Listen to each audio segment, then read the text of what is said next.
Have you ever stopped to think that Pixar movies might all be connected in a shared universe?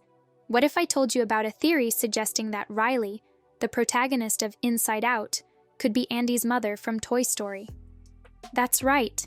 This theory has gained a lot of popularity among fans. Today, let's explore all the details behind this intriguing connection. From physical similarities to alternative theories about their family ties, we'll uncover what lies behind these Pixar Easter eggs. Don't miss any detail of this fascinating theory. Stay tuned until the end of the video.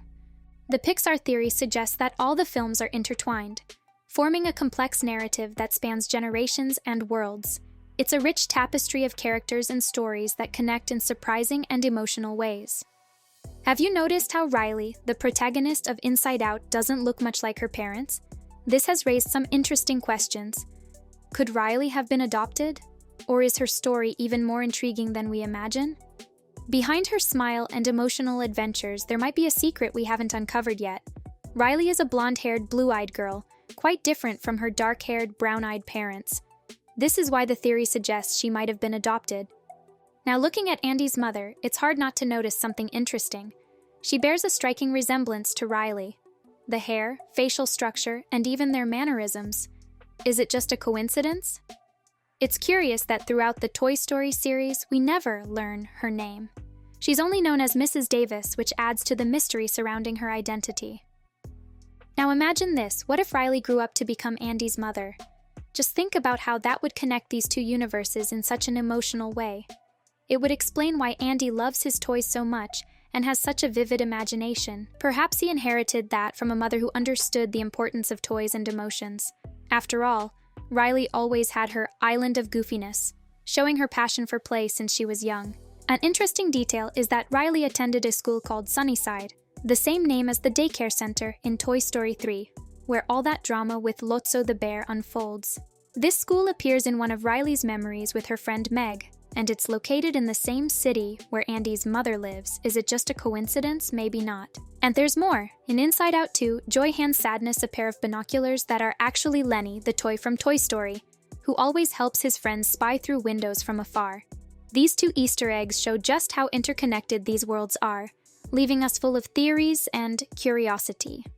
Riley is portrayed in Inside Out as a child who loves her toys similar to Andy in Toy Story. This suggests that Riley maintained this love for toys and passed it on to her children. She also shows a strong emotional attachment and creativity, traits that are clearly visible in Andy. This parallel suggests a continuity of family traits, reinforcing the idea that they could be linked as mother and son. In the first Inside Out movie, there's a girl in Riley's classroom wearing a t-shirt with a skull, the same symbol that Sid, the villain from Toy Story, wears. Some fans even speculate that this girl could be Sid's mother. And you know what's cool? Pete Docter, the director of Inside Out, also worked on the Toy Story project, so it's no surprise that these Easter eggs and references appear in both films, showing how interconnected these universes are. Fans believe that the leading emotion isn't chosen randomly, but is the one the person feels most frequently. In Riley's case, it made perfect sense for Joy to be the leader. Throughout most of the first film, she was always happy and full of energy, which seemed to be the norm for her. But this also has a problematic side because Joy was so focused on keeping Riley happy all the time that she didn't leave space for Sadness to take control when needed.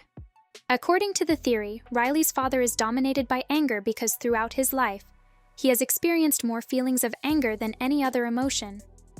Meanwhile, Riley's mother, Jill, is guided by sadness, leading to an intriguing question. Why is Sadness in control of her emotions room? According to the theory, Jill and her husband tried several times to have a child but faced many difficulties and disappointments along the way. These failed attempts were extremely painful for Jill, causing deep emotional suffering. Riley's father may have faced infertility issues, or even Jill herself. Thus, according to the theory, Sadness took control of Jill's emotions room because it was the feeling she most experienced and had to deal with during this challenging period. The theory also speculates that Riley could have been adopted. A point that strengthens this theory is the beginning of the film, which doesn't show Jill's pregnancy or Riley's birth in a hospital. The first image we see is baby Riley, opening her eyes for the first time, and it doesn't seem to be in a traditional hospital environment. This cinematic choice may suggest that Riley's journey to her family didn't start conventionally, which could support the idea that she was adopted. Both films explore the emotional growth of children and the complexities of their relationships with toys and the world around them. Riley's transition to becoming Andy's mother can be seen as a natural continuation of this exploration. According to this theory, Riley is seen as an adopted child. As she grows up, falls in love, and has a child, she becomes Andy's mother. Another version of the theory argues that it's unlikely that Andy's mother and Riley are the same person due to the technological differences between the two universes. Riley lives in a modern environment in Inside Out, while Toy Story is set in an older period without advanced technology. This raises the possibility that Riley may be biologically related to Andy's mother's sister, given their resemblance. In this line of thinking, Andy's aunt could have had a child who was put up for adoption, allowing Riley's parents in Inside Out to give her a happy home. But like any theory, this one also has its weaknesses. One uncertainty challenging this idea is the mystery surrounding the birth of emotions in the world of Inside Out. We don't know exactly when or how a person's emotions emerge and take control in the control room. It's possible that joy or any other emotion existed before a baby's birth, but only took the lead later, after some kind of development or interaction with the outside world. The timeline of Pixar's stories presents a significant challenge to the theory that Riley and Andy's mother are the same person. While Inside Out 2 takes place in contemporary times, with advanced technology and modern elements, Toy Story occurs in the 1990s, without these current technologies. This difference in eras and the distinct technological environment between the films makes it difficult to reconcile the idea that Riley and Andy's mother are the same person. The version of the theory suggesting that Riley could be Andy's mother's daughter seems more consistent with the timeline established by the films. It's true that physical appearance doesn't always indicate direct parentage. For example, traits like blonde hair can be inherited from distant relatives, such as grandparents or great-grandparents, and not necessarily from biological parents. In Riley's case, her blonde hair could be a way to highlight her uniqueness and difference from her parents visually. This design choice can help emphasize how Riley's mind is unique and how her emotional identity doesn't necessarily reflect her physical characteristics. I guess the Pixar theory is just speculation, not proven fact.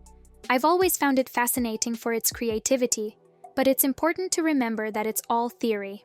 The creators and producers of Pixar probably know about this theory, as it's very popular among fans.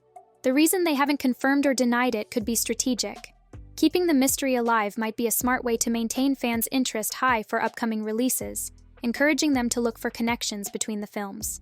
Pixar seems to enjoy leaving references and Easter eggs from previous films, which is part of the charm of their works. This creates a sense of a shared universe, even though each film tells its own independent story. Ultimately, it's part of the fun for fans to explore these connections, even if they're not officially confirmed. What do you think of this theory? Assez de tu sintide.